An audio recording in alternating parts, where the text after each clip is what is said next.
All right, ladies and gentlemen, that was the second press conference today by the DGMOs of all three services, and they have provided and presented India with further proof on what India has done in the past 4 days. Yesterday was an extremely comprehensive press conference in which several photographs, satellite imagery was shared with the Indian audience and with the global audience to make them understand how precise India's strikes have been, and the same conversation has continued today as well.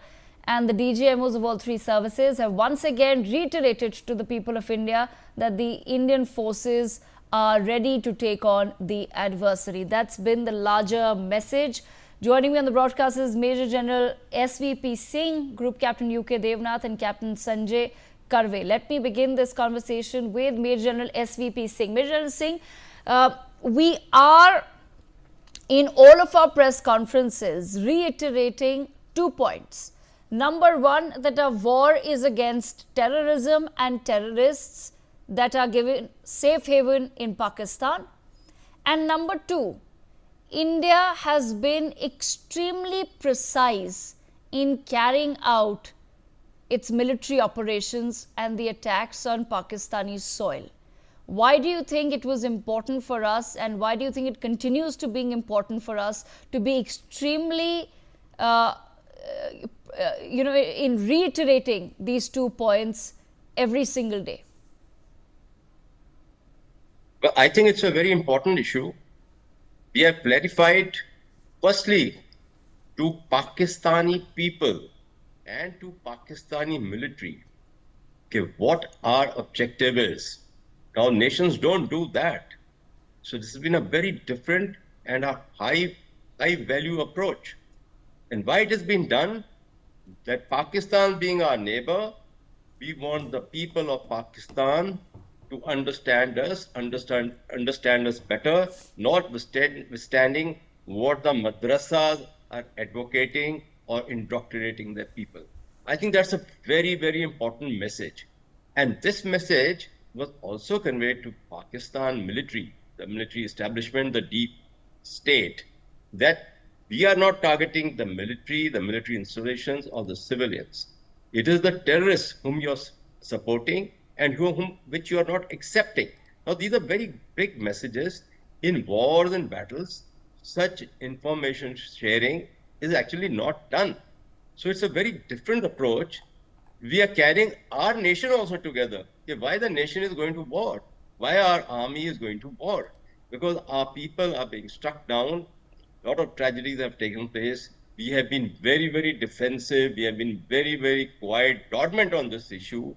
First time the wake-up call really came to retaliate was in 2016, post-Uri, when we did the surgical strikes. That was a little of a sounding of the bell.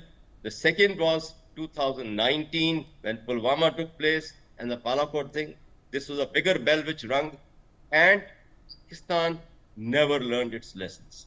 The ISI, the deep state, they have never learned their lessons. They continue to do what they can do best, and that is terrorism, promote terrorism, which is, so what has happened? They are now in the world counted or considered as the epicenter, the root of terrorism. And this messaging of ours went international to the Western countries, particularly I will say America, China, they should note it, that our fight is on terrorism, and this operation was counter-terrorism to eliminate those terrorist things for which you all also have been affected. America, the European, the Western world, whenever terrorist action takes place, the root cause is traced down to Pakistan.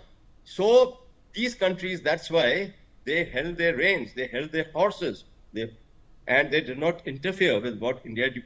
In fact, they knew what is coming from the Indian side. So this, I think, has been a very, very well coordinated thought and a diplomatic and military projection of a will, the will of the state, and military projection, the power of a military, which then came on to play in full force. But it was not really the full force. because it didn't turn out to be a tri-service operation, though we were ready for a tri-service operation. We were ready for the multi-domain operations, but then Pakistan just fell